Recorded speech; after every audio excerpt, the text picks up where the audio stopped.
Because we don't know the engine's condition at all, we have to be very careful.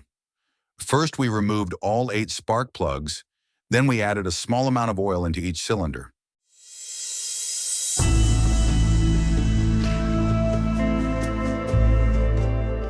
Next, we sprayed WD-40 onto the cylinder walls and slowly turned the engine by hand, allowing it to make a few revolutions.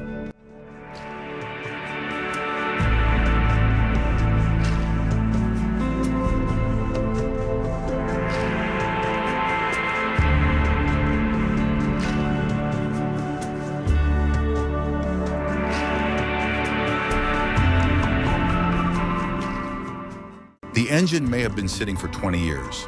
So from the very first revolutions, we want everything to be properly lubricated. It's much better to pre-lubricate the engine instead of waiting for the oil pump to do it for us after startup.